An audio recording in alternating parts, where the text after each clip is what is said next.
miangavy antsika mba androso aty amin'ny laona tompoko azafady fa mba hafenonany aty amin'ny laona fa mandeha YouTube tsika tonga dia banga be daholo ny hita miavaka mitsangana amin'ny fiangonana tompoko.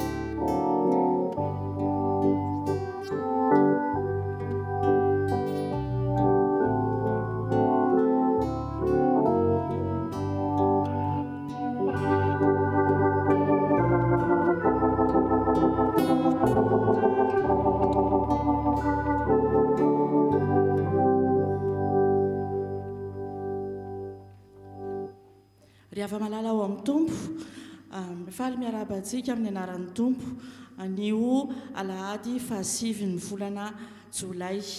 Hitantsika eto manonantsika pasteur Daniel sy Elize Rakotojoely nandrasana mivady izay mamangy antsika toy ny isan'ny taona eto Marseille. Fahasoavana lehibe ho antsika eto Marseille zany, koa dia izy mivady no hitondra sy hitondra ny vaovao mahafaly ho amintsika mianakavy.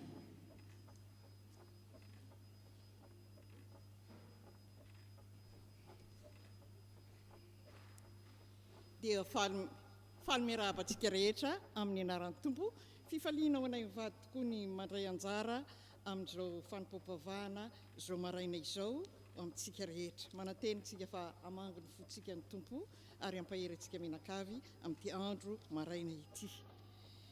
Eny ary ndeha isika hanomana ny fo mampanahitsika hiatrika izao fanipaopavahana izao. Ho aminareo aniany fahasoavana sy ny fiadanana avy amin'ilay kehitriny izy taloha aroavy ary avy amin'ny fanafito izay anoloan'ny sezam-piandrianana. Ndeha isika rehetra hiary ireto ny hira fa 12.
iara-mamaky ny salamo fa 570 isika andiny voalohany ka hatramin'ny fahafito vakitsika amin'ny anaran'ny tompo izany. Anandratra anao ao ry Andriamanitra mpanjako sy ankalaza ny anaranao mandrakizay dory. Ankalazanao isan'andro aho sy dery ny anaranao mandrakizay dory. Lehibe Jehovah ka tokony hoderaina indrindra ary tsy takatry ny saina ny fahalebiazany.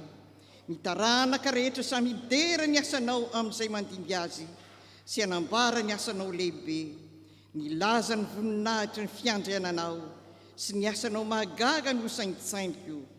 Ny hery ny asanao mahatahotra no tenenin'ny olona ary ny fahalebiazanao no lazaiko. Hanonina ny fahatserovana ny alehibe ny fahatseranao izy sy iobo ny fahamarinanao. Amen. Ivavaka isika. Izany no hira sandratray sy deranay ianao ry Tompo Andriamanitra io. Mankalazanao zahay, mame voninahitra anao, fa tsapana isan'andro isan'andro fa Andriamanitra tsara ianao, ary mandrakizay dia mandrakizay tokoa ny famondramponao. Misaotra anao izahay, raha mbola afaka namakivaky ny herinandro lasa iny, maro ny zavatra mifaomaofao teo amin'ny fiainanay, kanefa fantatra sy tsapanay mandrakariva fa teo anilanay ianao, ary mbola nanome hery anay azonay miaona aminao indray amin'ity maraina ity. Miantso anao ary izahay ry Tompo, atreo izao fanompoam-pivavahana izao. Vangio ny fonay tsirairay avy mba tsy hisy ala maina eto izahay raha tsy tena tafaray tanteraka aminao tokoa. Manantena anao izahay ho anao aneny voninahitra ao amin'ny fiangonana sy ao amin'ny Kristy Jesosy mandrakizay. Amen. Petraka isika. Ry ava malala, enoy amin'ny fanajana sady eritreretra tsara ny teny manambara ny sitrapon'Andriamanitra. Hoy ny voasoratra, fa efa nantsoinao amin'ny fahafahana ianareo rahalahy, kanefa aoka tsy hoentinareo anaraka ny nofo izany fahafahana izany, fa mifanompoa amin'ny fitiavana, fa tanteraka amin'ny teny iray ihany ny lalàna rehetra dia izao, tiavana manao tahaka ny tenanao. Fa hoy izao, mandehana araka ny fanahy, dia tsy ahatanteraky ny filan'ny nofo ianareo. Fa raha velo ny fanahy akisika dia aoka andeha araka ny fanahy. Amen. 717.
Ava malala, raha mandinika izany tenin'Andriamanitra izany isika, dia miara-mahatsiaro fa tsy tanteraka eo anatrehany.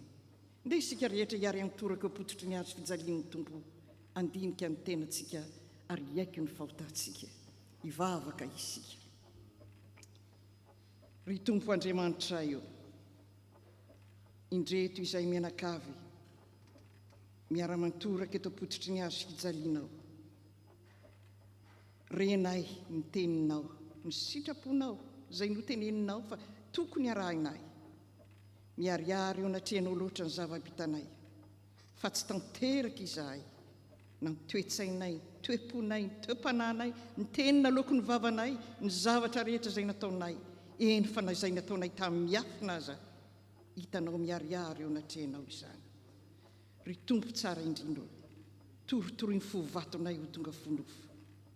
Mamondrafo ianao, mamelany elokay. Mifona aminao zahay, araka ny fahamarinanao rehetra, aoka reionina ny fahatezeranao sy ny fahaviniranao aminay. Fankehitriny Andriamanitra, noho ny fibitsiky ny fonay tsirairay avy ny etaetaponay fikasana tsara ao anatinay atonga lany sofinao ka miainoa airato ny masonao ka jereo ny fahantranaay fa tsy amin'ny fahamarinanay no andoaranay ny fonay eto anatreanao fa amin'ny alehibe mindra fonao tompo Mankanesa tompo mamela heloka tompo miasa ka miaino aza ela ianao noho ny anaranao amen. Taontsika ny hira 770 andiny voalohany sy fahatelo.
Riava malala ho antsika izay mibebaka marina tokoa enoho ikaraisa amin'ny mpifaliana ny teny fameran-keloko atolotr'Andriamanitra antsika aoka hiara-isanga isika.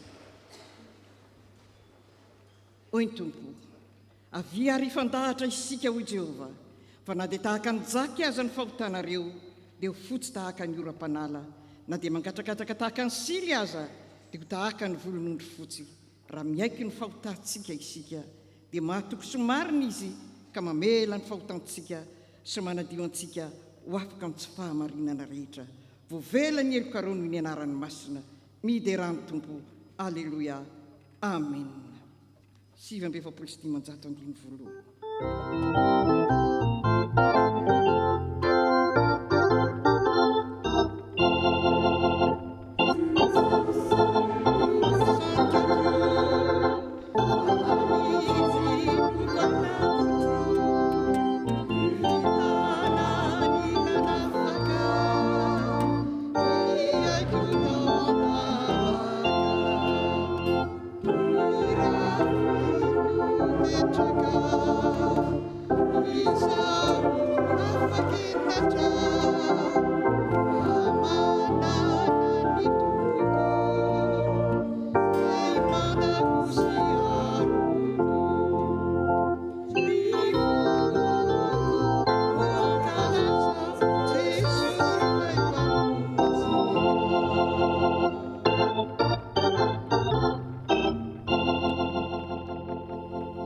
ny amiavy indrindra ho an'Andriamanitra ary fiadana no aneo ambony tany amin'ny olona ankasitrahana. Amen. Petraka isika rehetra. Ndeha isika hanomana ny fo mampanatsika sady iainy ny tenin'Andriamanitra. Milohan'izany ataontsika ny hira izay voalahatra 7:7 voalohany sy faharoa.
Mankalazanao manome voninahitra anao izahay satria Andriamanitra marina, masina ary mendrika ny oderaina tokoa ianao ary tsy takatry ny sainay ny fahalebiazanao sy ny fahatsaranao nefa dia mbola manaiky ny ampianatra na teninao ianao koa misaotra Tompo satria noho ny fitiavanao anay izany ary mbola famindram-po no azahoanay mandre teny zao anio. Da io ny fonay mba ho tanolonaka handray ny teninao ka io paka ka mo be eo amin'ny fiainanay ny teninao ka ampandroso ny fanjakanao ety an-tany tahaka ny any an-danitra mba hahatonga anay tsy verin-dalana fa hanaiky anao hatramin'ny farany. Ny mpanomponao izay hitondra ny afatra ao koa ray eo dia tafio ny hery avy aminao ary tendreo ny lelany mba tsy hisy hovambarany afa-tsy izay avy aminao ary ny fiadananao kosa dia hitoetra amin'ireto vahoakanao izay nanaiky hanandre ny teninao na ny manatriketo na ny tsy manatriketo dia amin'ny anaranao Jesosy Kristy zanakao no anaovanay izao vavaka izao amin'ilay Andriamanitra tianay. Misaotra Tompo. Amen.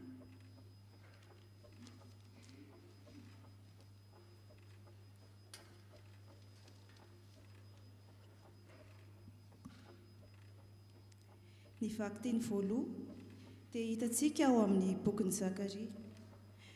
Zakaria 7:7 ka hatramin'ny 10.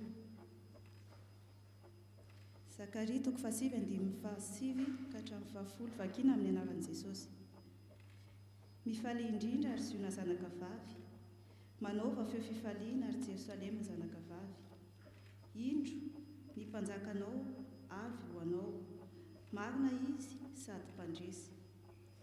Manetry tena sady mitaingina boriky tanora zanaky ny boriky vavy. Ho foanako tsy hisy kalesa fitondra miady intsony any Efraima, nasovaly any Jerosalema. Ho tapahiko koa ny tsipika fiadiana, hanambara fiadanana amin'ny jentilisa izy. Ny fanapahana dia ho hatramin'ny ranomasina iray ka hatramin'ny ranomasina iray, ary hatramin'ny Eufrate ka hatramin'ny faran'ny tany.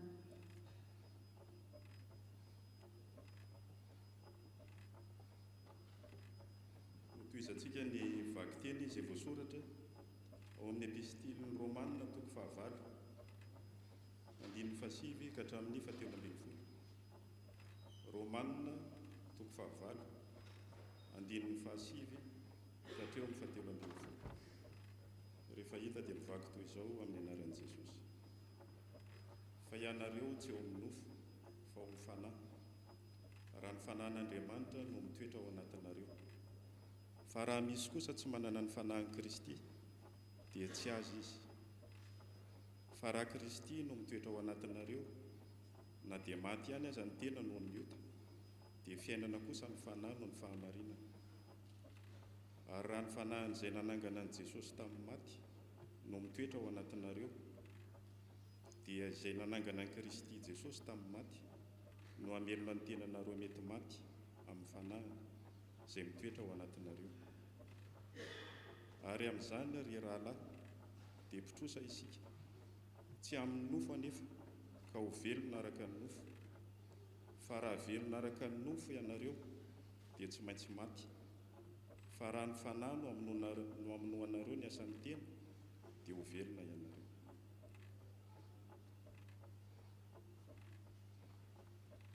Ho faranantsika ny famakiana ny tenin'Andriamanitra. Izany dia ho hitantsika ao amin'ny filazantsara araka ny Matteo. Filazantsara araka ny Matteo toko 2:10 andininy 5:20 ka hatramin'ny 7:30.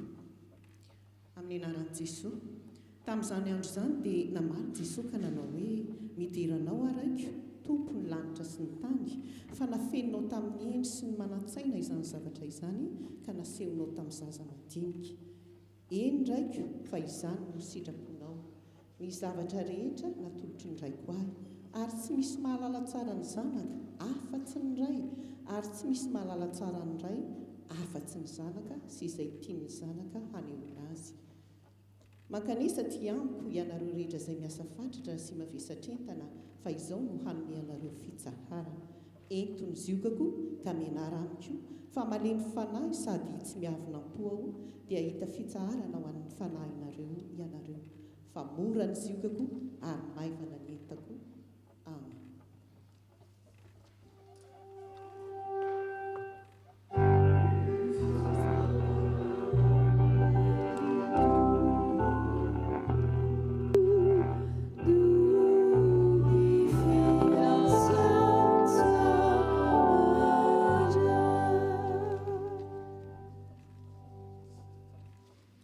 Dia hanomana amin'ny fo mampanahitsika isika iaino ny tenin'Andriamanitra. Eo am-pitsangana no nanaovantsika ny hira fanampiny fahaenina.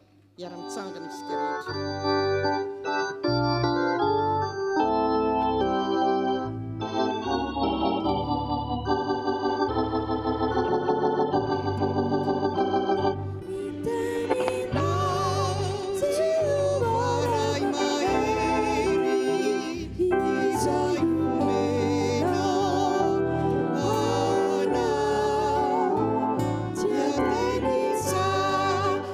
Sedih membayari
Fiangonana malala ampitomboina aminareo aniny fahasoavana sy fiadanana avy amin'Andriamanitra raintsika sy Jesosy Kristy Tompo ary firaisana amin'ny fanahy masina. Amen. Petraka ianareo. Mamerina ny fiarabana antsika amin'ny anaran'i Jesosy Kristy Tompo.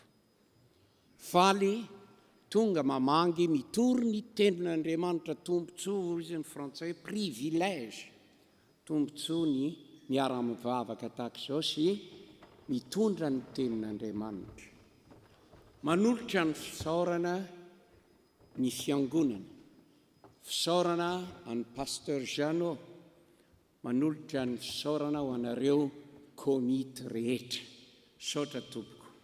Faly miaraka aminareo ary mankasitraka koa ny amin'ny fatokisanareo tondra ny tenin'Andriamanitra amin'ity maraina ity.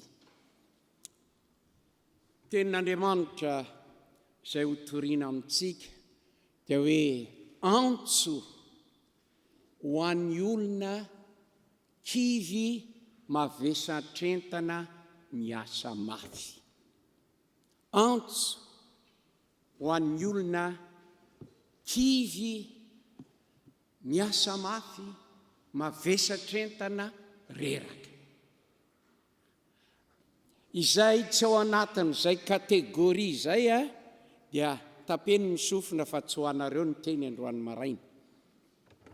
Fa raha ohatra kosa fa anisany mavesatrentana ianao, anisany miady amin'ny fiainana ianao, anisany torovana ianao, anisany matahotra ny ho avy ianao, anisany izay mitady fiadanam-po,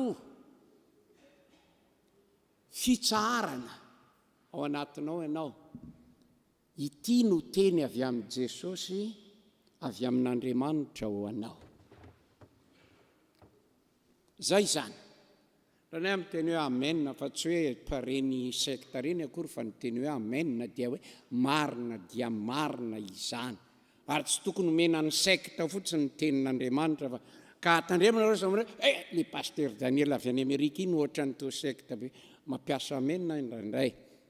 Fa teny atao amin'ny Baiboly zany ary tsy omentsika ny zalahy fotsiny ny tenin'Andriamanitra. Eny ary moa ve mila izany ianao. Azoko tenenina antsika ry havana ny tenin'Andriamanitra izay omena antsika androany maraina dia mbola sarobidy noho ny volamena noho ny volafotsy. Tena marina anie zany tena mbola sarobidy noho ny chèque tsy fantatra 1 million d'euros izay mety omenanao raha mety mahazo zany ianao. Sarobidy anao zany satria izao ny tenin'Andriamanitra ny filazantsara izay toriana aminao amin'ity maraina ity ho fiainana ho anao, fifaliana ho anao, fototry ny fandresena ho anao. lazaiko aminareo aiza no ahitanareo an'izany. Mamitaka sy zava-ponany mamitaka ary miteny aminareo, mahita alaolana amin'izany, mahita alaolana amin'ny atao hoe fahafatesana. Tsy any amin'ny klinika ambony lenta, tsy ny dokotera agrégé, ny chirurgien nareo manampahaizana mahalala ny zavatra no afaka anomeanareo vahaolana amin'ny atao hoe fahafatesana. Rehefa mirava ny toriteny koa afaka manatona ianareo dia miteny hoe paster za mahita. Dao jerentsika raha mahita an'izany ianareo. Tsy misy an'izany eto ambony tany. Jerentsika ny tenin'Andriamanitra anankinana ny toriteny. Hitatsika izany efa novakiana teo. Singaniko ireto andininy reto. Jesosy nandray ny tatitra raporo avy amin'ny mpianatra nitory ny filazantsara. Dia nisy ny olona nandray, nisy ny olona tsy nety nandray. Ary fantatrareo iza ny tsy nety nandray ny afatra filazantsara nitorian'ny mpianatra. Ireo manampahaizana, ireo ambony, ireo manampahefana teo amin'ny Israely. Ireo mpanana, tsy mila izy. Fa izao tena nifaly Jesosy dia izao ny teniny. Jesosy nivavaka tamin'Andriamanitra izy. Misaotra anao ary raiko, Andriamanitra tompony ny lanitra sy ny tany. Nafeninao tamin'ny endry sy ny manan-tsaina ny docteur agrégé ingénieur ambony be izany zavatra izany. Nasehonao tamin'ny zaza madinika, amin'ny teny sasany dia amin'ny zaza minono aza. Tena misahatra amin'ny fanohitra eto ireo izay manampahaizana, manampahendrena, filosofa sy ny karazany tsy nahazo nasehon'Andriamanitra, révélé nasehon'Andriamanitra. Zava-miafina io tsy misy mahita an'io afa-tsy ny olona izay anehoan'Andriamanitra, mpahafantarin'Andriamanitra azy. Nasehonao tamin'ny zaza kely, zaza minono chronolojika, zany hoe tena amin'ny taona zany, fa koa ny zaza saina, ny olona tsotra na mpahafantarin'Andriamanitra izany. Taddio izay fa hiverenako rehefa avy eo. Tsy misy mahafantatra an'Andriamanitra hoy Jesosy afa-tsy izay ampahafantariko zazanaka. Ary tsy misy mahafantatra ana Jesosy afa-tsy ampahafantarin'Andriamanitra. Eto sika dia raha miresaka teolojia dia ny hoe ahoana no afantaranao an'Andriamanitra. Ianao io ve mety mahafantatra an'Andriamanitra? Resaka tsoina hoe révélation, fanambarana, ny fahalalana an'Andriamanitra. Aiza no afantaranao an'Andriamanitra? Tsara ny teolojia, tsara ny mamaky boky, fambaran'i Jesosy tsy misy mahafantatra an'Andriamanitra fa tsy izay olona toron'i Jesosy Kristy. Ary tsy misy mahalala an'i Jesosy Kristy afa-tsy izay atoron'Andriamanitra. Famarinana, vérité, lazaiko amintsika amin'ity maraina ity. Tsy mahafantatra an'Andriamanitra ianao raha tsy ao amin'i Jesosy. Tsy ho fantatrao mihitsy ny Andriamanitra. Mety fantatrao eny amin'ny zavaboary, eny amin'ny kintana, ny masoandro, ny galaksia sy ny karazany Andriamanitra. Fantatra, fa ny tena mahafantatra an'Andriamanitra marina dia ao amin'i Jesosy. Raha tea fantatra an'Andriamanitra fototry ny zavatra rehetra, ianao tanora, ianao ankizy, ho anao ray aman-dreny, ao amin'i Jesosy Kristy ny fahafantarana an'Andriamanitra. ary tsy misy mahafantatra n'io jesosy io jesosy io an'ireo olona no fototry ny zavatra rehetra. Il est le centre de toute chose. Zato isan-jato ao amin' jesosy ny zava-tsy rehetra.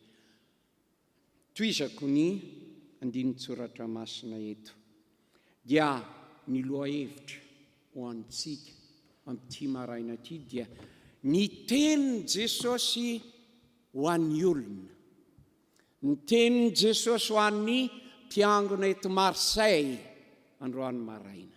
Enoy tsara, avia aty amiko ianao. Avia aty amiko ianao, avia aty amiko ianareo. Nareo rehetra fansingan'ny manokana dia hoe ianao miasa fatratra, ianao mavesatra entana ary ratoizana, ianao izay kivy, ianao izay reraka, ianao izay miady saina, ianao izay tsy mahafantatra ny zavatra iseho rampitso ary izay iseho androany hariva aza tsy fantatrao. Ho anao no ny antson'i Jesosy. Olona mavesatra entana. Za ry havako efa taona lasa zay nanandrana ny atao hoe mavesatra entana. Tsy fantatro nareo rehefa mba navesatra entana, tena torovana. Zao misy ny atao hoe vesatra entana tena fizika, poids, kilo, livre, vokatry ny gravité, mavesatra. Ary dia torovana, marary ny lamosina, marary ny lohalika.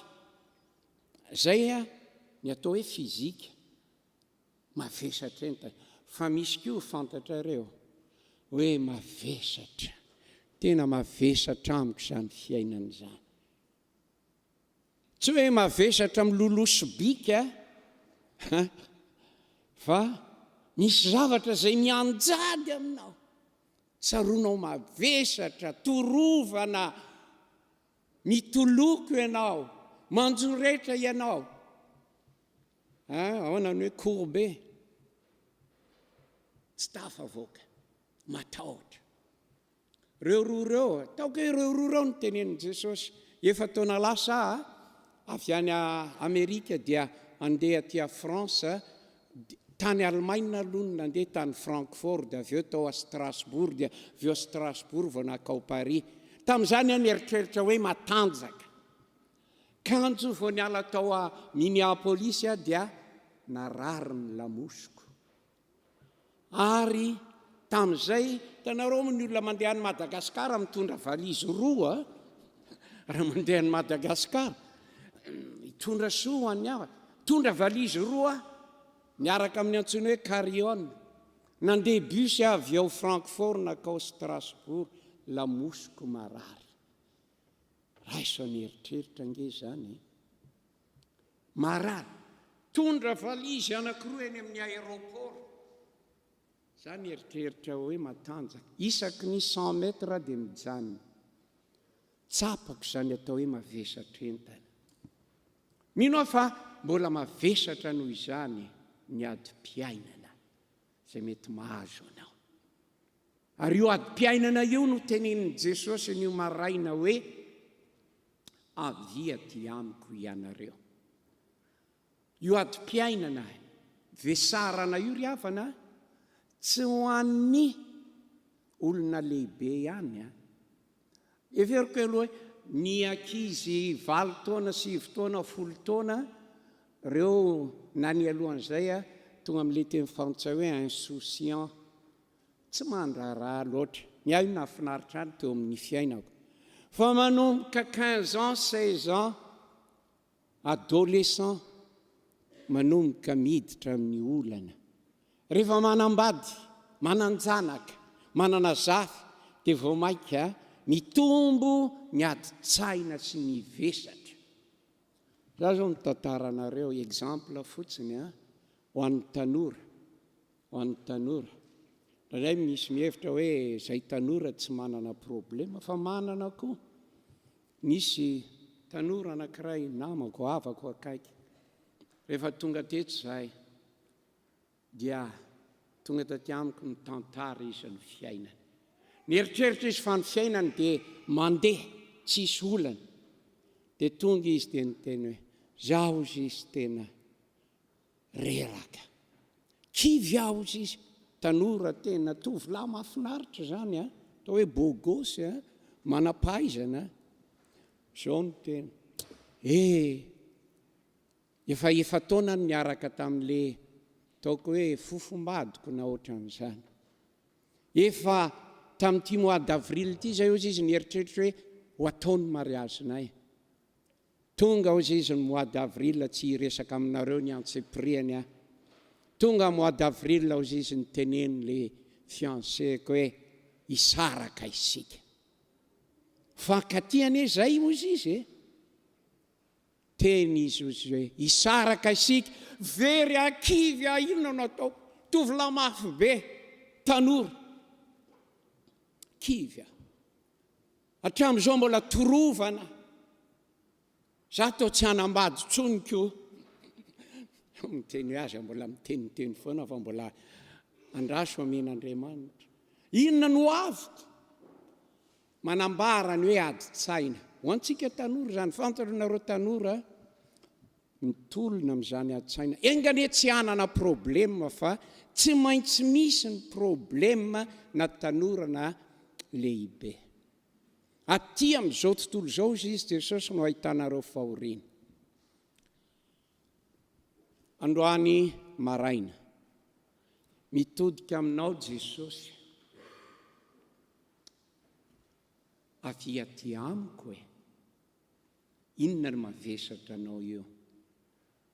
Resaka drogue ve?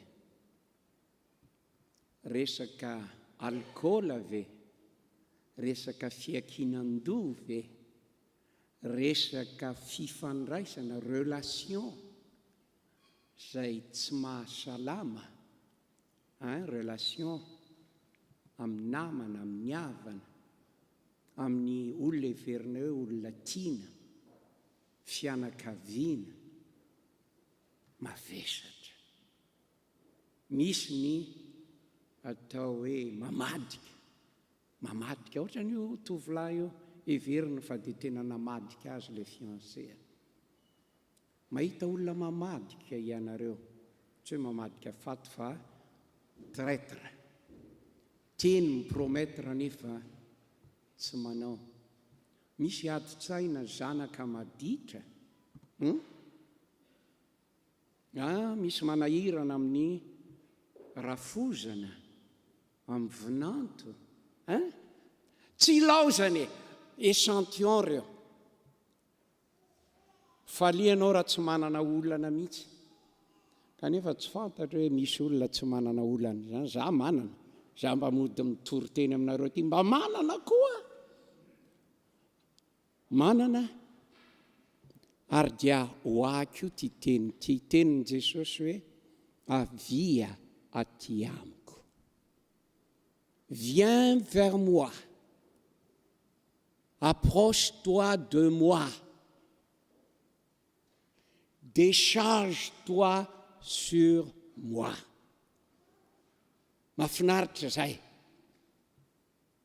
Tena atotao am Jesosy le mavesatra.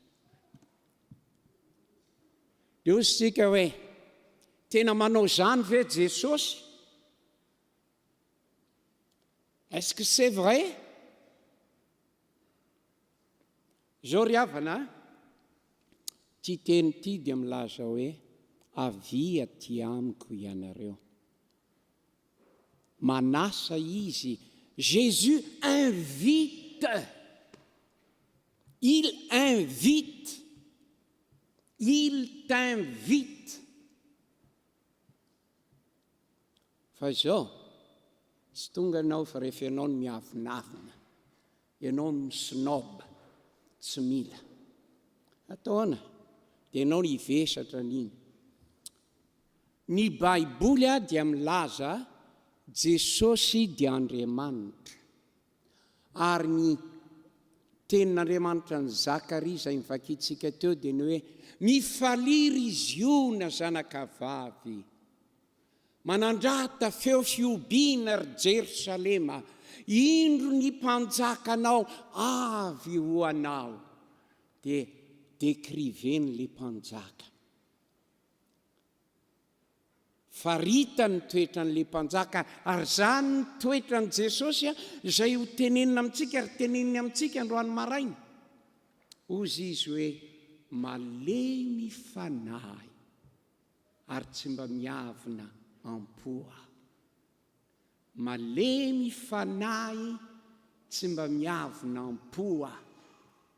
Je suis gentil. Je suis la gentillesse incarnée. Je suis humble. Malemy fanahy. Za ry havako izy tsy mba miavinavina. So dia verina roatra ren'le mpanao politika miavinaviny reny na ren'le mpanan-karena miavinaviny reny tsy mba mijery ny fanizaniza manatona azy dia tsy ho lavina. Voilà la bonne nouvelle ce matin. Zay ny vaovao mahafaly. Jesosy dia nomeny olona tsiny lazaiko anao reo le tena farahidiny reo no sakaizan'i Jesosy. Ny sakaiza tamin'ny mpanana koa Jesosy. Nisy mpanana, mpanan-karena naman'i Jesosy. Tahaka ny ry Josefa Arimaty, tahaka ny ataoko hoe ry Zakaiosy, mpanan-karena koa Zakaiosy. Fa izao, ny tena naman'i Jesosy dia ny vehivavy janga, prostituée. Azonareo, fantareo natao hoe prostituée. Voici les amis de Jésus.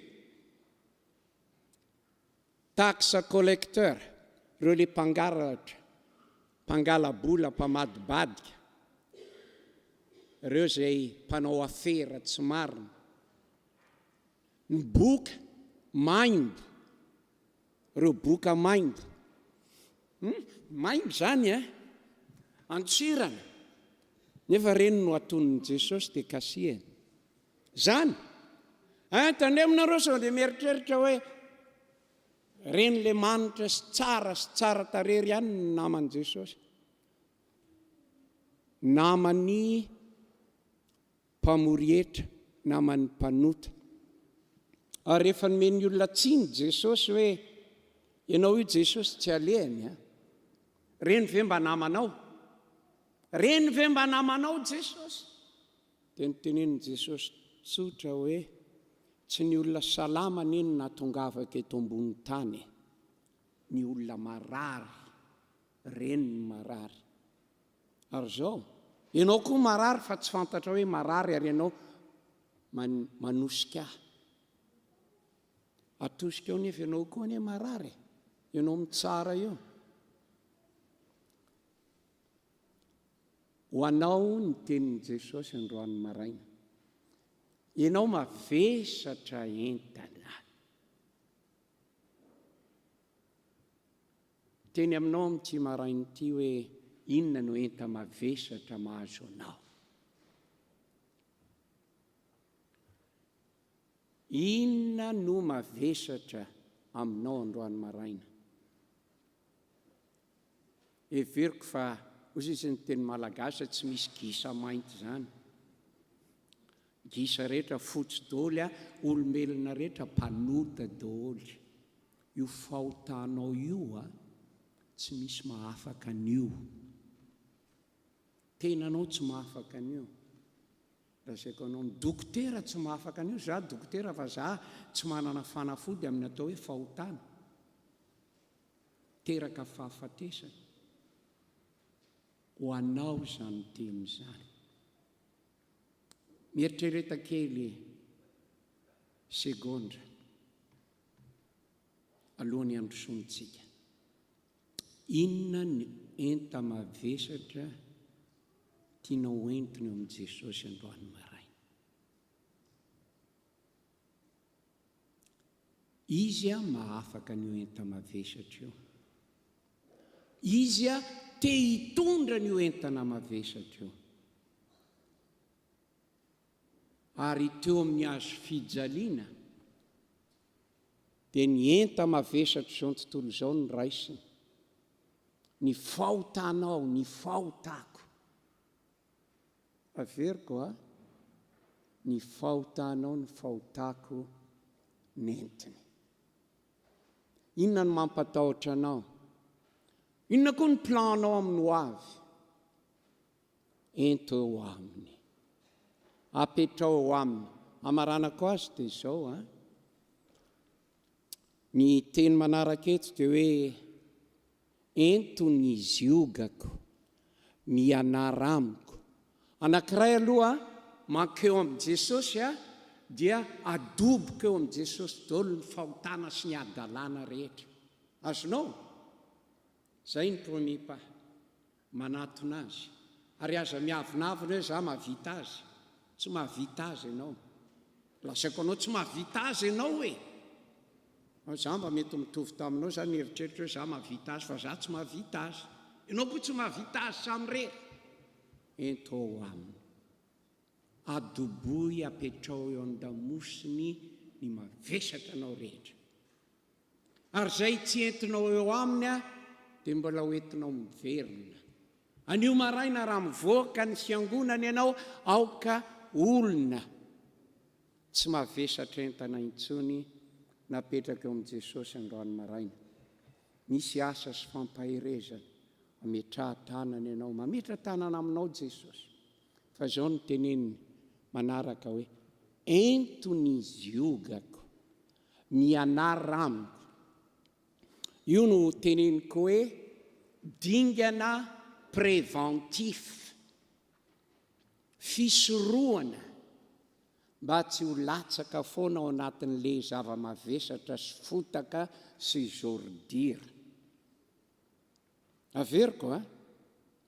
Inona no fiarovana, fisorohana ny fiainanao mba tsy ho latsaka foana ao anatin'ny zordira, ny fotaka ary eo ampelantanan'ny devoly sy satana.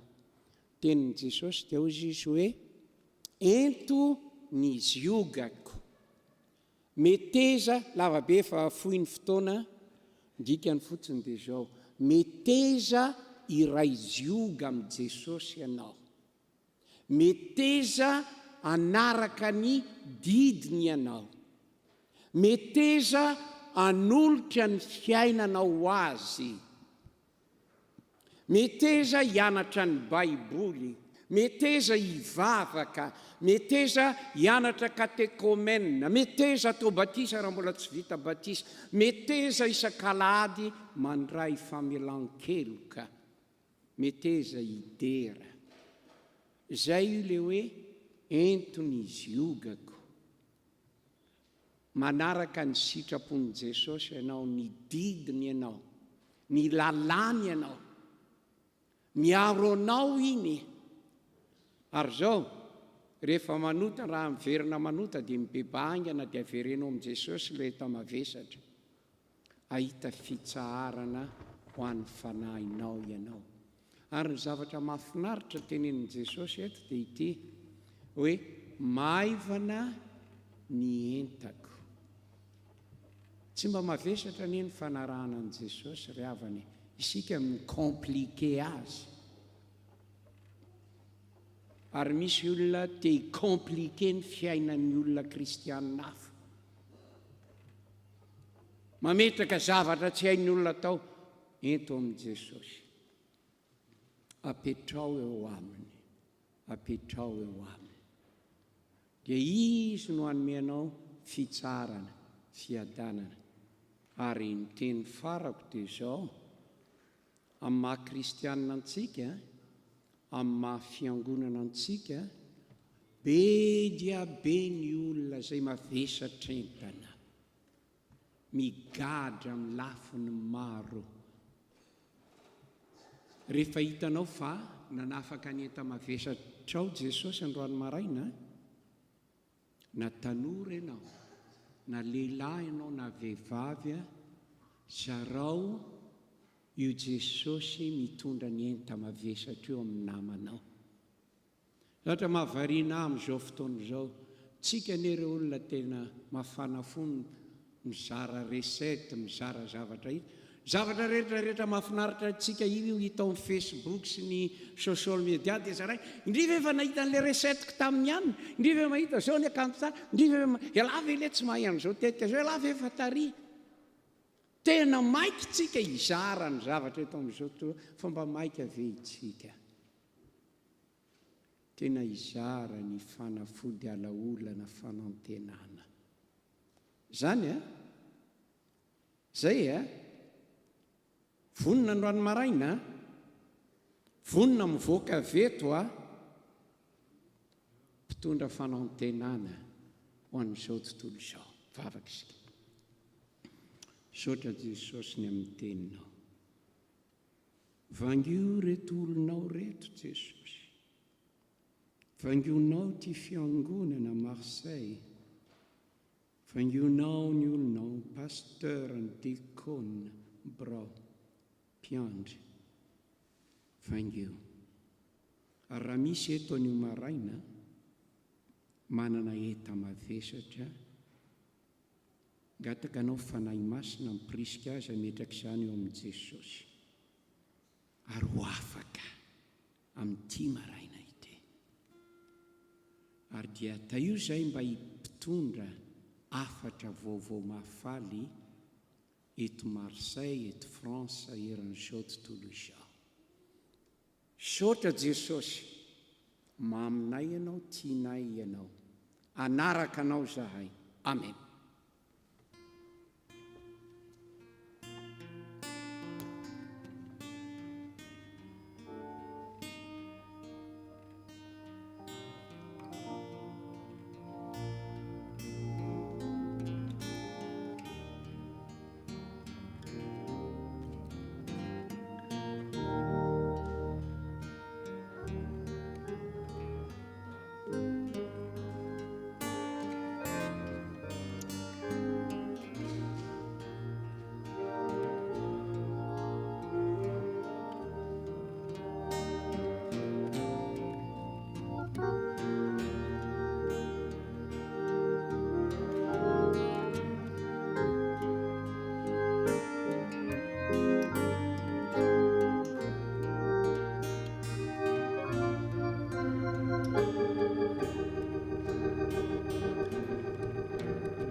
Ho feny ten'Andriamanitra izay natao teo dia mangataka ny koraly izany isika andray anjara irairay.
dia hiary hitsangana isika rehetra hiara-manona ny fanekepona kristianina izay iraisantsika ny fiangonana maniry zao tous.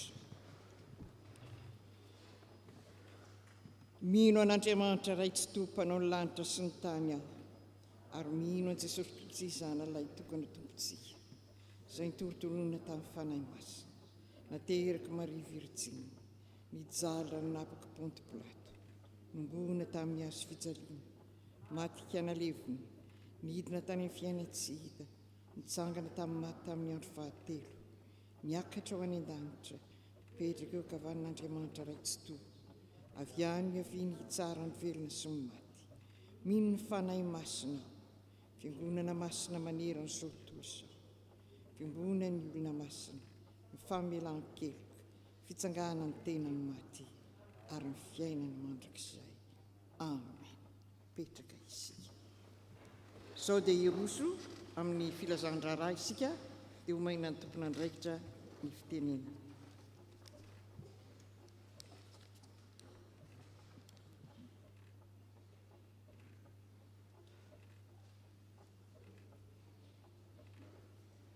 Dia mbola hafariana trano ry havana no hiara-banantsika amin'izao alahady fa 7 volana jolay izao. Dia miarahaba ihany koa ireo izay manaraka izao amin'ny fanompoam-pivavahana izao amin'ny alalan'ny tambazotra, ny ao amin'ny YouTube ary koa ny ao amin'ny Zoom. Ho aminareo rehetra anie ny fahasoavana sy ny fiadanana avy amin'Andriamanitra raintsika sy Jesosy Kristy Tompo. Misaotra any pasteur Elize sy Daniel Rakoto toelinandrasana isika nitarika antsika tamin'ny fotoam-pivavahana androany, ary ihany koa nitondra ny afatr'Andriamanitra ho antsika. Dia mankasitraka indrindra tompoko dia ilay Andriamanitra manankaream-pahasoavana ane izy no mbola ampahery anareo sy ombanareo mandrakariva, atotosanareo ireo rehetra adidy sy andraikitra izay efa napetrany taminareo. Manaraka izany amin'izao fandalovanareo izao dia tsy hainay avy eto amin'ny tafo FPMA Aix Marseille ny tsy hanolotra maro-pahatsiarovana kely dia kely avy amin'ny fiangonana ho anareo amin'izany fandalovanareo izany.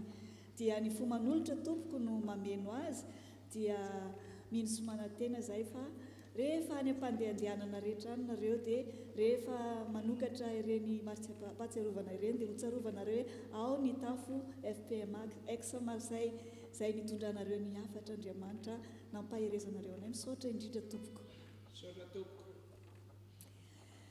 Manarak'izay dia misaotra ihany koa ireo rehetra izay nandray anjara tamin'ny fanatotosana izao fotoana izao. Manaraka raha misy amintsika no sambany vao tonga miara-mivavaka eto amin'ity toerana ity dia iangaviana izy mba hitsangana fa ho arabain'ny fiangonana.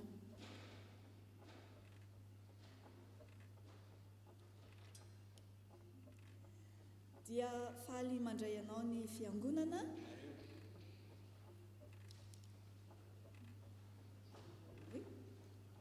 Faly mandray anareo ny fiangonana amin'izao fandalovanareo eto izao. Dia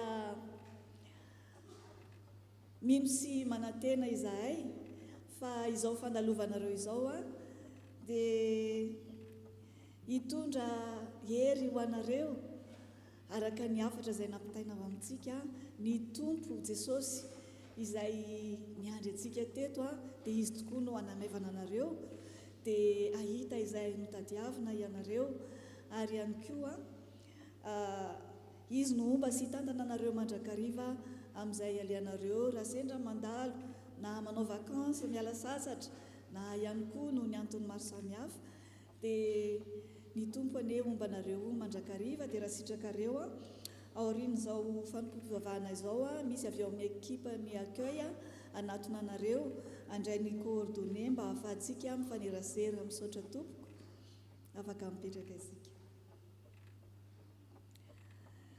Ny fandaharam-potoanantsika manaraka dia tsy ho tany saiko izy ireo fa ho hitantsika mipetraka eo amin'ny fafana efa fantatsika avokoa ny mariana fotsiny dia ao anatin'ny vanim-potoana amin'ny fialan-tsasatra isika dia tsy misy aloha izany ny catéchumène, ny sekoly alahady sy ny mpazapaha Bible. ampatsahivina fa amin'ny 15 volana jolay dia anjarany amafino manadio ny trano fiangonana ary mandray anjara amin'ny liturjia ary ny 12 volana jolay kosa dia anjarany SVK.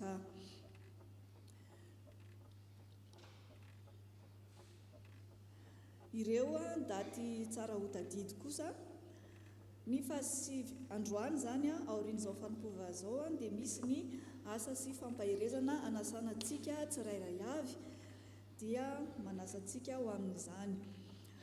Ny 19 volana aogositra dia misy ny culte de l'hospitalité ka anjarantsika indray zany no mandeha makany Aix Villard ary isika no mitarika ny fanompoavana manontolo amin'izany dia efa miomana ho amin'izany sady isika. Ny 7 volana septambra kosa dia isy ny hetsika ho an'ny 13e ada. Izany moa dia entintsika manatanteraka ny asa sosialin'ny fiangonana izay voangontsika ho amin'izany. Ny 17 volana septambra kosa dia isy ny fahatsiarovana fankalazana an'Andriamanitra ny amin'ny 70 taona ny tandreman'ny pasteur Falimanana Raharindranto dia ho azontsika miandalana eo ihany ny andinindininy momba izay. Ny 7 sy 9 volana oktobra kosa dia misy ny retraite ny fiangonana izay ho tanterahana any La Roque d'Enterron dia efa miomana ho amin'izany isika fa efa misy ny fanomanana isan-karazany miavaka tsy toy ny mahazatra isan-taona. Ny andinindiny no azontsika manaraka ihany koa fa efa ampiomana sady isika ho amin'izany. Ny 17 volana oktobra kosa dia misy ny hetsika faharoa izay anatevenana ny kitapom-bolan'ny fiangonana amin'ny fampandehanana asa isan-karazany ary amin'ity koa dia tonom-bola no atao dia ho azontsika miandalana ny andinindininy fa efa miomana isika dia aoka hoentintsika mbavaka izany asa rehetra izay miandry antsika izany. Misy filazana mariazy izay voaray. Là où est ton trésor, là sera ton cœur. Matthieu chapitre 6 verset 21. Madame et Monsieur Rangiamaro, Madame et Monsieur Fortuné ont l'honneur de vous annoncer l'union de leurs enfants Arvoula et David le 15 août 2023 à 16h30 au domaine du Grand Béli et à Rochefort du Gard. Dia mitondra mbavaka izany zanantsika izay hitondra ny tokantranony ho amasinina eo anatrihan'ny tompo izany isika. Aorian'izao filazandrara zao dia isy solotena avy amin'ireo sampana valon'ny fiangonana andray fitenenana eto amintsika dia efa miomana ho amin'izany ny olona izay voatendry ho amin'izany. Reto kosa misy vaovao vitsivitsy avy any ivelany avy amin'ny AMF nasionaly efa nisokatra nanomboka tamin'ny 9 volana Jona ary mifarana avy amin'ny 12 volana Jolay ny fifaninanana logo ho an'ny Cœur-Uni 4 sy 2 dia raha alinany amin'izany isika dia azontsika atao tsara ny manatona an'Andriamatoa Eramangasalama manontany ny andinindininy momba izany. Avy amin'ny SVK Faritany, ny SVK Faritany Atsimo Atsinanana dia manasa antsika amin'ny kermesse izay karakarainy ny asabotsy 30 volana septambra amin'ny 7 ora ka hatramin'ny 9 ora hariva any Lyon amin'ny EPTM Vaux-en-Velin la soie manatanterahana izany. Avy amin'ny fifoazana nasionaly ny convention annuelle an'ny fifoazana zany dia ho tanterahana any JL Courteil ao amin'ny lycée Don Bosco ny 17 ka hatramin'ny 17 volana Jolay ho avy izao dia aoka isika hitondra mbavaka izany rehetra izany. Toy izao kosa ny rakitra izay voaraintsika alahady ny 3 misesy izay tsy nolazaina izany noho ny fandaharam-potoanantsika tsy ahafahana nantanteraka izany. Ny rakitra izay voaraintsika tamin'ny 15 volana Jona dia Ny rakitra voalohany zany 517,50 €. Ny voaray tamin'ny panier 372,50 €. Ny panier connecté kosa dia 145 €. Ny rakitra faharoa izay atokantsika ho an'ny trano ezaka trano 408,80 € ny totaliny. Ny azo tamin'ny panier 278,80 € ary ny panier connecté kosa dia 130 €. Ny total ny voangotsika zany tamin'ny fahavalo ambin'ny folo volana jona 926,30 €. Ny voaraintsika kosa tamin'ny fahadimy amby roapolo volana jona izay culte œcuménique dia ny azo tamin'ny panier 211,65 €. Ny panier connecté kosa dia 50 centimes. Ny total zany dia 261,65 €. Amin'ny culte œcuménique azy moa ny rakitra rehetra izay voangona tamin'io dia ny fampizarana tamin'ny fiangonana rahavavy, ka io voalaza io zany no anjarantsika teto amin'ny tafo. Ny tamin'ny faharoan'ny volana jolay kosa izay culte d'hospitalité dia ny rakitra voalohany 686,90 €, voaray tamin'ny panier 506,90 €. Ny panier connecté 180 €. Ny rakitra faharoa kosa 298,40 €. Ny tamin'ny panier 158,40 €, panier connecté 140 €. Nisy koa ny rakitra fandraisana izay 335 €. Ny fitambaran'izay voaraintsika kosa zany tamin'ny culte d'hospitalité dia 1300,30 €. Amin'ny maha culte d'hospitalité azy koa zany izay niarahantsika tamin'ny fiangonana rahavavy Aix Villara dia tokony ny fampizarana tamin'izy ireo ny rakitra fa izy ireo kosa dia natolony maimam-poana ho antsika avokoa izay voangona tamin'io. Mahakasika izay satria misy vahiny ihany isika dia ampatsevina trano fa misy ny rakitra anankiroa.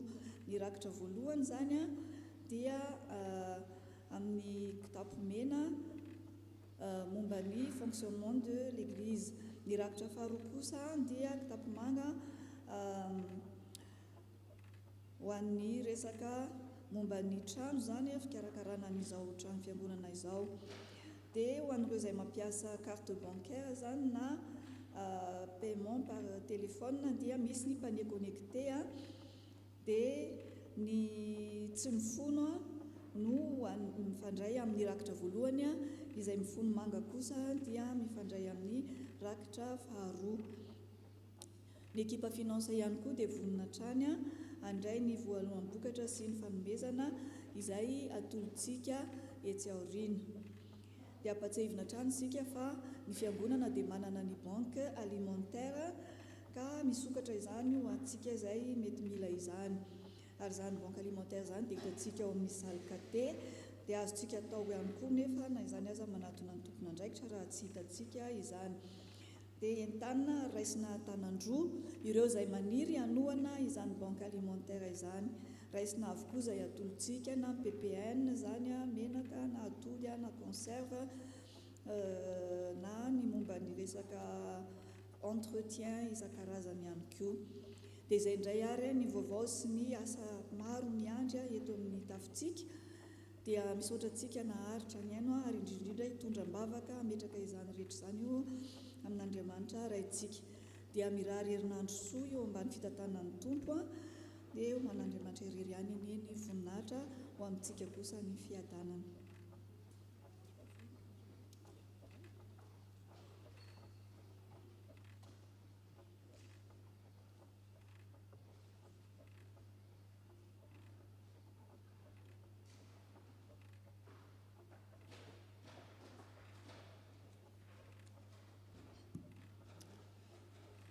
Miarahaba mbola mamerina fiarabanany isika mpianakavy voloana tompoko amin'izao tsika mpandratrika eto amin'izao alahady izao.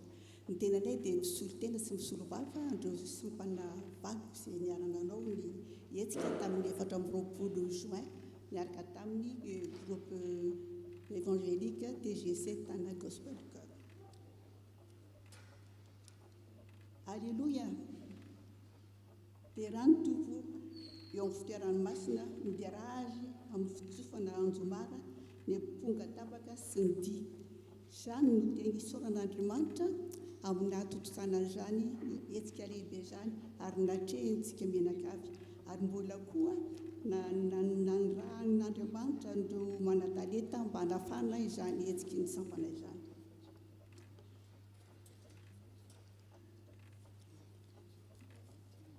Voalohany dia fiaraha-mientana ny sampana valo amin'ny hetsika iray ihany tamin'ity taona ity natao tamin'izay fotoana izay amin'ny fanohanana ara-bola ny asa ny sampana na eo amin'ny antopisiny na eo amin'ny budget rehetrarehetra asa fanompoana sy fitezana tandrify ny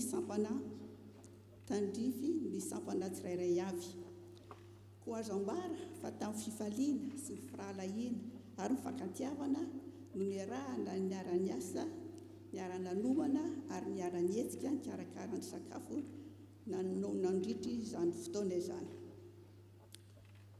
Singanina manokana eto ireo olona izay nandray nampiatrano ireo mpanatalenta ireo satria nanomboka alakamisy 17 Juin dia efa tonga teto izy mandra-patongany alatsinainy maraina dia nangataka olona teto amin'ny fiangonana sy eo amin'ny sampana izany mba ampiatrano azy ka dia misaorana manokana tompoko ireo olona ireo tsy laza fo misy adiny nefa na izany ary mbalazaina ihany io izavy izy ireo ka tsy toky Iange Minoa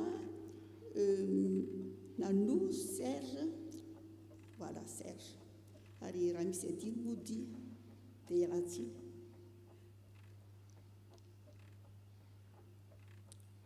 Fafa izay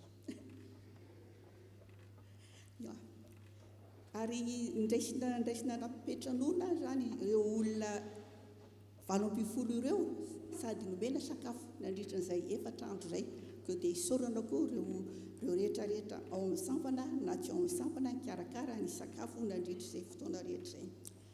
Nandritry ny concert koa izany dia maro ireo isika teny isaorana maro tokoa fa raha tsy misy mpanotrona moa angatsika ihany ny fety ko dia misy ireo tena nanome nanolo-tanana na ny jeu de lumière ohatra izay nataony Diandre ny technicien izay nanao sono ary ny sakafo izay nisina atelier miarahan'ny sampana rehetra nikarakara ary koa ireo olona nanome don zany koa isaorana zany isika mianakavy afaka sady mitondram-bavaka izany fotoana izany ary koa samy miara-nanotrona teto ilay Andriamanitra manam-pasoavana tompoko amalisoanareo ary amerina zato eny izay lany ialana tsiny tompoko raha nisy teny nandratra na fihetsika na menatra nafa na koa nisy sakafo tsy voakarakara tsara araka ny natenaina fa dia tsy mora moa manao zavatra fa dia ialana tsiny tompoko.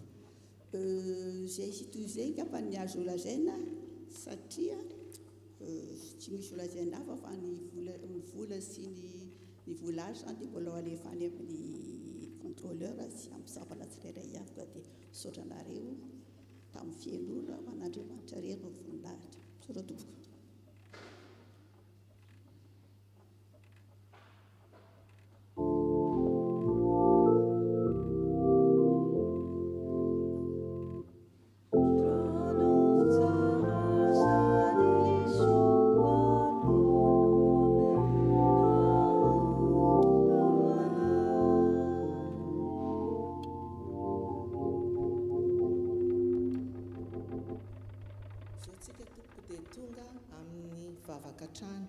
Alohan'ny dia misy tenin'Andriamanitra entina anorenana izany ao amin'ny tantara faharoa toko fahafito andininy faha-12 2 Chronique 7:16 vakina amin'ny anaran'i Jesosy.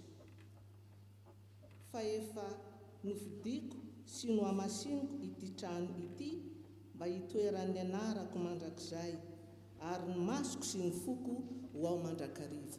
Iara hivavaka antsika tompoko dia mbola faly misaotra anao izay Jesosy io raha mbola nomenao zao trano itoerana izao, trano fivavahana, trano izay ionanay aminao itoeran'ny voninahitra ao, ary mahafaly anay tokoa izany, ary mahatamana anay satria eto tokoa ianao Jesosy manatrika anay isan'andro amin'izay atogavanay, ary eto koa nitahinao anay araka ny teninao hoe amin'izay toerana iantsonareo ny anarako, eo no hitahiko anareo. Misaotra Tompo noho ny fitiavanao anay, fa lehibe loatra ny fitiavanao, ary ankehitriny Tompo ny asa rehetra izay tanterahana eto dia tsy miafina aminao satria mbola betsaka ny travaux atao eto Tompo, ny olonao izay tonga mikarakara an'izao trano izao mifanamboarana, dia ianao anie Jesosy no hanampy an'izy ireo mandrakariva toan'ny fanahy mazoto omeo hery tanjaka fahasalamana, ary ianao Jesosy no hiara-dalana amin'izy ireo tsirairay avy ka androso amin'ny asa izay efa napetraka ao tamin'ny tsirairay avy. Andriamanitra ao koa ny amin'ny adidy amin'ny vola izay mbola ho tanterahana amin'izao trano izao, dia ianao koa hanampy ny vahoakanao satria ny arena rehetra anie omenao anay dia anao daholo izany Tompo, dia toan'ny fanahy mazoto koa ny olonao hanome izany satria ny fanomezana dia avy aminao Jesosy, ka dia ianao no ombanay mandrakariva, ary ny asa rehetra izay andraiketany eto dia apetraka ho voninahitra ny anaranao rery any izany, ary ianao no hitantana sy vimbina ny fiainanay rehetra eto, ho feno ny fahasoavanao sy ny fitahinao hatrany izay. Misaotra Jesosy io, amen.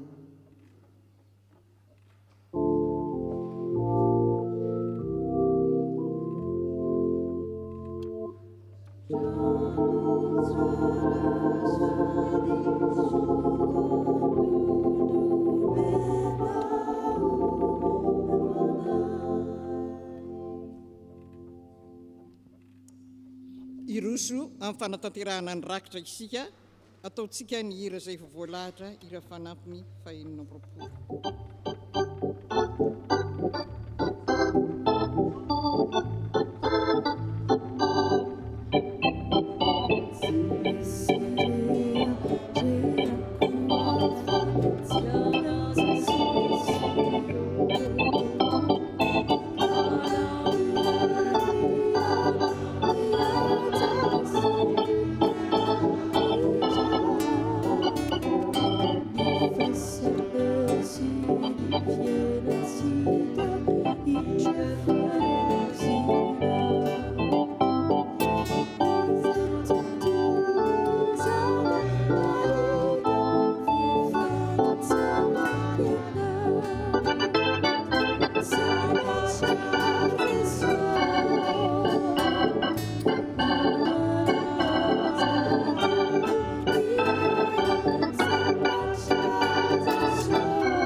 Dera sy ny lazary ny voninahitra anao tolotrainao ry Andriamanitra rainay eo. Ray be fitiavana sy ray be famindram-po ianao. Misaotra anao izahay. Raha mbola afaka nanolotra ny tatom-ponay naneho ny fifalianay sy ny fisaoranay ianao amin'reto fanomezanay reto. Ray soanitra kasitrahana eo anatrehanao izahay. Ankehitriny dia mitondra ny fiainanay manontolo eo ampelantananao izahay. Mbola misaotra anao izahay noho ny alehibe ny fitiavanao sy ny famindram-ponao ny fitahinao anay minan-kavy. Ary mbola misaotra anao nazonay nanatanteraka ny fanompoam-pivavahana teto haingo. Mahatsiaro ireo namanay izay tsy mba nanatrika izao fotoana izao izahay. Vangio tsiraray avy isa-tokantrano izy ireo mba tsy hisy diso anjara eo anatrehanao. Ao ny marary, ianao naneho ny herinao anasitrana, anome fahasalamana, anome tanjaka sy heriny izy ireny. Ao ireo nanita amin'ny olonao, ampodio eo ambalanao izy ireny. Vangio araka ny lehibe ny rafonao mba tsy ho diso anjara eo anatrehanao haingo. Dia jerenao izao fiangonanao izao, fantatrao sy miharihary eo aminao fikasany ty fiangonana ity, amin'ny fanamboarana, amin'ny fanatsarana, amin'ny fanitarana. Tsy vitanay olombelona izany, fa raha ianao Jesosy kosa no miasa, izy no tohitranao, ary dia ataonay ho voninahitry ny anaranao izany. Tsarovy ny mpanomponao izay efa notendrenao, ananandraikitra sy hitantana izao fiangonana izao. Ianao no ampahery azy, anolotsaina, hitaridalana mandrakariva. Da io ny olonao rehetra izay nanaiky anao ny asanao amin'izao fiangonana izao haingo. Ianao no omba ary ampatsiaro, fa raha ianao no omba azy ireo tsy misy atohitra anao tokoa. Manantena anao izay Jesosy, fa hiasa mahery eto amin'ity fiangonana ity ianao, ary ineho ny herinao sy ny voninahitrao ianao, mahatoky anao ny herinao izahay. Ry tompo tsara indrindro, mametraka ny hoavy rehetra eo am-pelantananao izahay. Dia raiso ny dera sy ny lazary ny voninahitra, eran'ny fanahinay sy eran'ny fonay. Dia ianao ilay efa nampianatra anay hiara mivavaka hoe, rainay ho izay any lavitra, ho masina ny eny anareo, ho tonga ny fanjaka, atao ny sirana, ity antany tahaka ny lavitra, mionay ny izay an'Izaho, mamela aniroka, tahaka ny amelanay sy ny heroka tao, iza mitondra nay, manafana eo ratsy, anao ny fanjaka sy ny ary ny voninahitra, mandraksy. Mbola eo mpitsanganana ihany, nanaovantsika ny hira manaraka, ary dia afaka mandray ny toeran'ireo ny tatarakitra.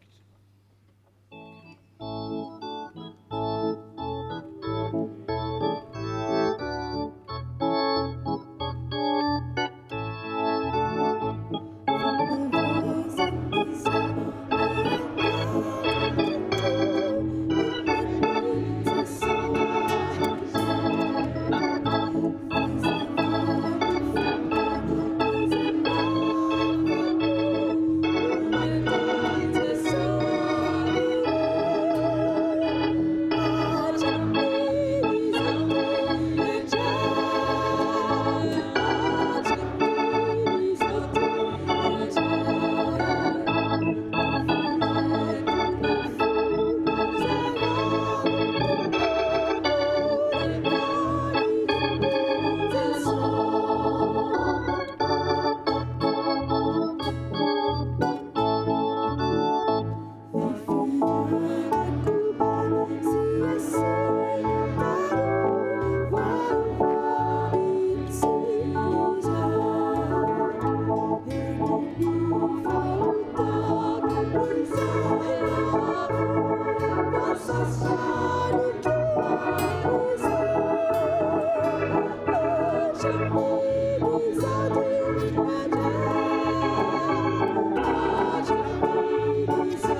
izay nanatrika ny fanompoam-pavahana androany.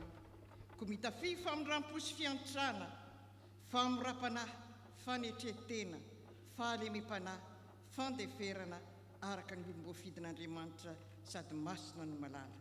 Ary ao ko ambon'izany rehetra izany ny fitiavana fa feny fahatanterahana izany.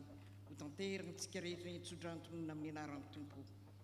Fiadanana ho an'ny rahalahy ary fitiavana mba ny finoana avy amin'Andriamanitra Ray sy Jesosy Kristy Tompo, ny fahasoavana ny amin'izay rehetra tian'i Jesosy Kristy Tompontsika, amin'ny fitiavana tsy mety levona, matoky ilay ny antso anareo ary izy rery ihany no anefa izany. Amen.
Andriamanitra Ray sy Zanaka ary fanahy masina izay hatramin'ny taloha indrindra ka ho mandrakizay. Amen. Mandehana ny fiadanana ka manompoan'ny Tompo.